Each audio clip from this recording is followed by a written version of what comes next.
Hai, setelah di video sebelumnya kita membahas tentang kemungkinan negara baru di wilayah Eropa, di video kali ini kita akan membahas kemungkinan negara baru yang ada di wilayah Asia. Kira-kira apa saja negara baru tersebut dan mengapa mereka ingin melepaskan diri dari negara induknya? Stay tune.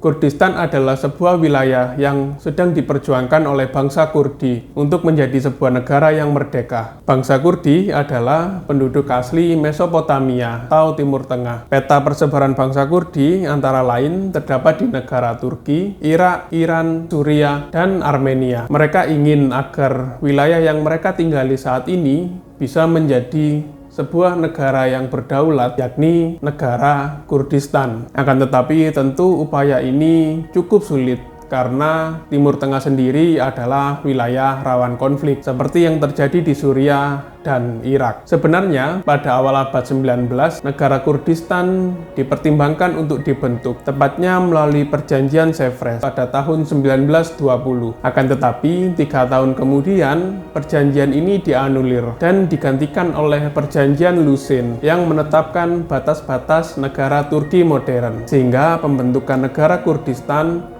urung untuk dilaksanakan. Akibatnya, sampai sekarang bangsa Kurdi menjadi etnis minoritas di negara-negara tersebut, dan di beberapa negara seperti Turki dan Irak, penggunaan bangsa Kurdi dilarang baik secara tulisan maupun lisan. Pada tahun 2015 kemarin, para tokoh kemerdekaan Kurdistan mendeklarasikan secara sepihak sebuah negara federasi, yakni Federasi Suriah Utara atau Rojava. Mereka ingin membentuk sebuah Kurdistan Raya berdasarkan tempat mereka tinggal sekarang yang meliputi negara-negara tadi dan menjalin beberapa komunikasi luar negeri. Rojava atau Kurdistan Barat ini dalam konteks nasional Kurdi merupakan satu dari 4 wilayah yang membentuk sebuah Kurdistan Raya yang rencananya mereka akan menyatukan Kurdi di wilayah-wilayah yang mereka tinggali seperti di peta ini. Republik Biafra. Republik Biafra adalah sebuah negara pecahan yang pernah ada di sebelah tenggara Nigeria selama jangka waktu sekitar 1967 sampai 1970.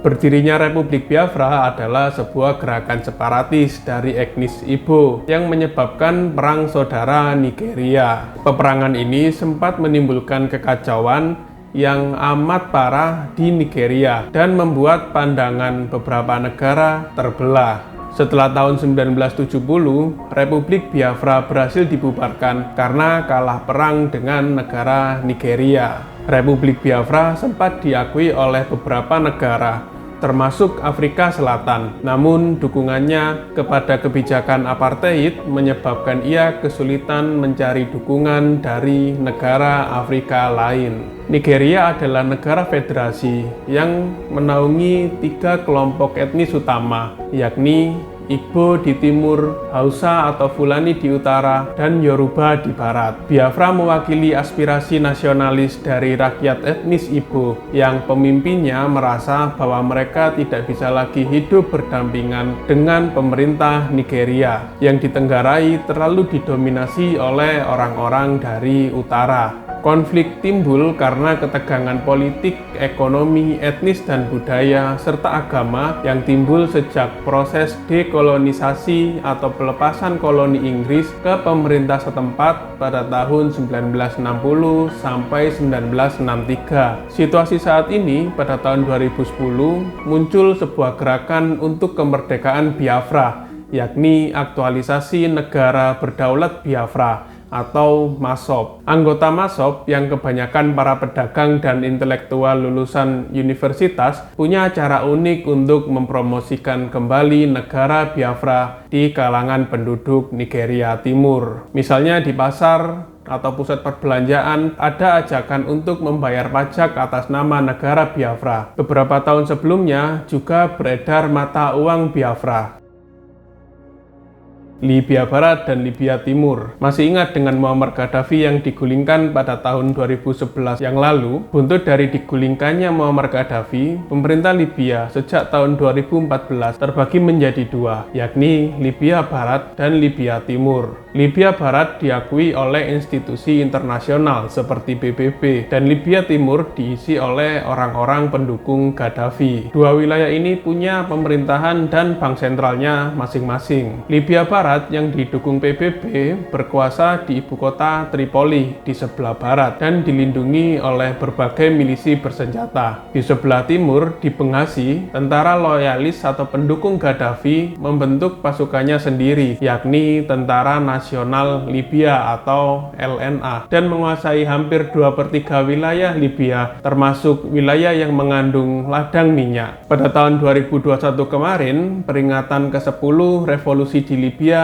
dirayakan dalam suasana genjatan senjata yang dimediasi oleh PBB sejak 2020. Untuk pertama kalinya, Libya memiliki harapan baru untuk terbentuknya pemerintah pusat yang damai dan berkesinambungan. Awal Februari tahun 2021, sebanyak 75 delegasi pilihan PBB yang mewakili sebagian besar kepentingan di Libya diundang ke Swiss. Di sana, mereka membentuk pemerintahan persatuan yang menggabungkan struktur administrasi Barat dan Timur hingga pemilihan umum pada bulan Desember di tahun yang sama. Akan tetapi, sepertinya pertemuan tersebut tidak menghasilkan titik temu yang signifikan dan sampai sekarang perselisihan antara Libya Timur dan Libya Barat terus berlanjut.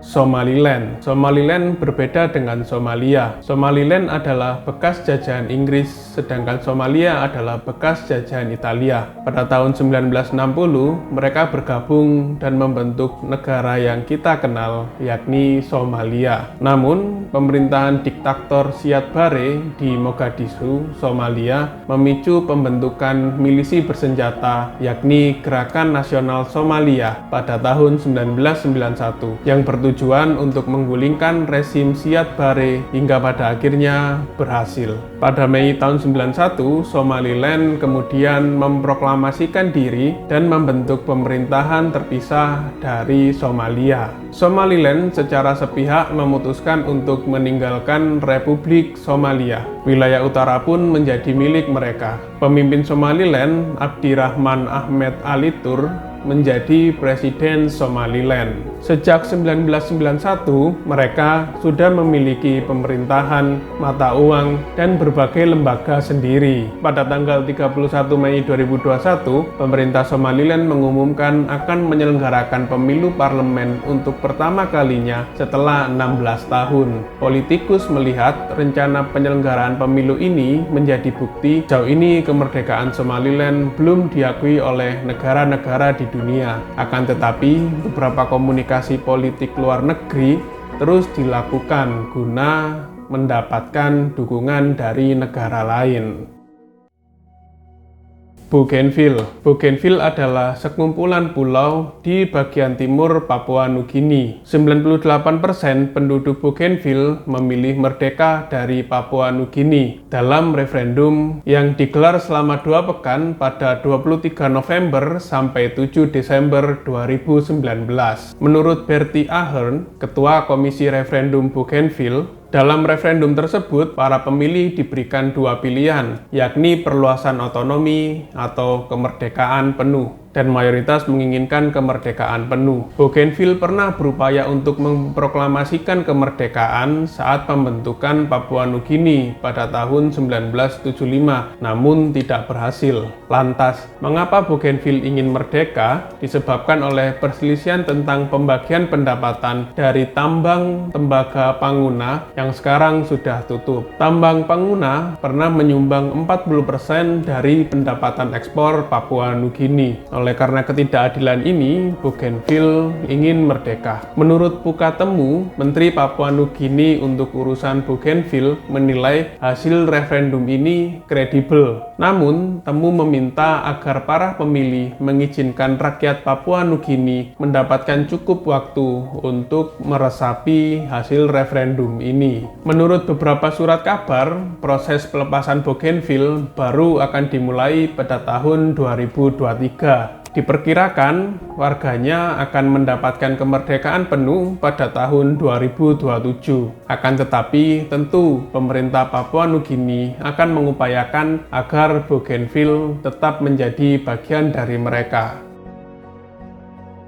Republik Arab Sahrawi atau Sahara Barat. Kalau kita melihat peta Afrika di sebelah barat, kita akan melihat garis putus-putus di selatan Maroko. Garis putus artinya area ini masih menjadi perdebatan atau disputed area. Kenapa masih menjadi perdebatan dan bagaimana sejarahnya? Area ini disebut Sahara Barat. Awalnya Sahara Barat adalah daerah kekuasaan Spanyol pada tahun 1884 sampai 1975. Dari kependudukan itu ada pemberontakan dari penduduk asli Sahara Barat, yakni Frente Polisario atau etnis Sahrawi yang ingin agar Sahara Barat bisa melepaskan diri dari Spanyol. Setelah perlawanan yang panjang dan disusul kondisi kesehatan pemimpin Spanyol Francisco Franco yang kurang baik, pemerintah Spanyol pun mulai melunak dan bersedia melakukan negosiasi dengan perwakilan dari Frente Polisario di tahun 1975. Awalnya Spanyol berencana untuk memerdekakan Sahara Barat sesuai dengan keinginan kubu Polisario. Namun, masalah baru muncul karena Mauritania dan Maroko mengklaim wilayah Sahara Barat sebagai milik mereka atas dasar historis dan geografis. Dan menurut mereka, Spanyol harus menyerahkan Sahara Barat ke Maroko atau Mauritania sampai pengadilan internasional dilibatkan untuk mengatasi hal ini. Pada bulan Oktober 1975, pengadilan internasional akhirnya mengeluarkan putusan bahwa klaim Maroko dan Mauritania atas wilayah Sahara Barat tidaklah sah.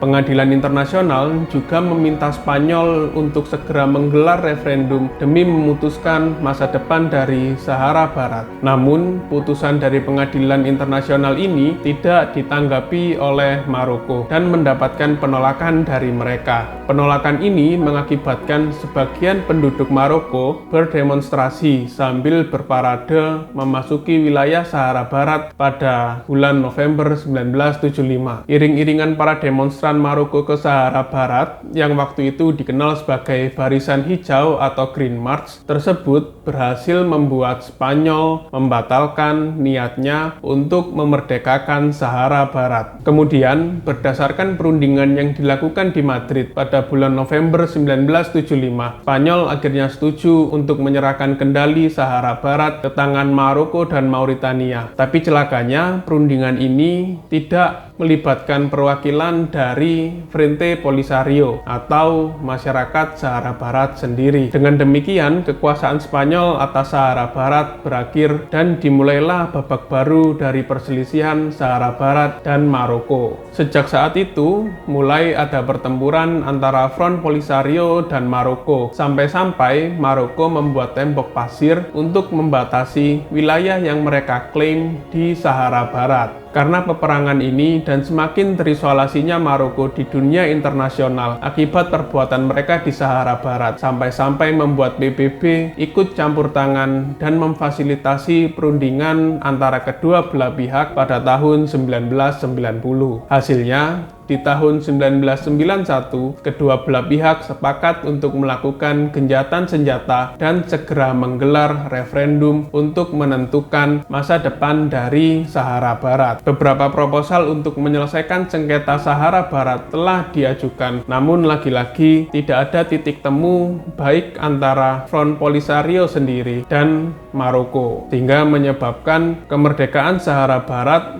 menggantung hingga saat ini. Jika kalian melihat di peta seperti ini, maka kondisi sebenarnya adalah seperti ini, dengan Sahara Barat masih menjadi disputed area. Sampai saat ini pun peperangan terus terjadi. Osetia Selatan, Abkhazia, dan Transnistria. Ketiga negara ini terletak di bekas wilayah Uni Soviet, yakni Osetia Selatan dan Abkhazia terletak di wilayah Georgia, sedangkan Transnistria terletak di wilayah Moldova. Ketiga negara ini secara de facto sudah merdeka. Secara de facto berarti ketiga negara ini sudah memproklamirkan diri untuk merdeka, walaupun negara induknya belum mau untuk mengakui kemerdekaannya dan menganggap wilayah ini masih menjadi bagian dari negara induknya. Kenapa ketiga wilayah ini ingin merdeka? Bermula dari runtuhnya Uni Soviet pada tahun 91. Jadi, negara-negara pecahan Uni Soviet ingin menjadikan negara mereka lebih liberal, lebih dekat dengan Uni Eropa, dan tidak menganut paham komunis. Sedangkan para tokoh dari wilayah ini masih ingin memakai sistem pemerintahan yang dipakai oleh Uni Soviet, yakni komunis. Perundingan sudah dilakukan, tapi tidak ada titik temu. Hingga akhirnya dideklarasikanlah ketiga negara ini. Ketiga negara ini bersama Republik Artsakhi Azerbaijan membentuk sebuah komunitas, yakni Community for Democracy and Rights of Nations. Jadi keempat negara ini mengakui satu sama lain. Selain keempat negara ini, negara-negara seperti Suriah, Venezuela, Nicaragua, dan Rusia mengakui negara ini. Akan tetapi selain itu tidak ada yang mengakuinya. Bahkan PBB sekalipun belum mengakui kedaulatan negara ini. Oke guys, sekian penjelasan saya mengenai potensi negara baru yang ada di Asia. Bukan tidak mungkin di video selanjutnya akan saya update mengenai potensi negara-negara lain di wilayah-wilayah yang lain. Kalau kalian suka dengan video ini, jangan lupa like dan subscribe. Dan kalau kalian mau menambahkan, silahkan hajar di komen. So, sekian dari saya. See you next time.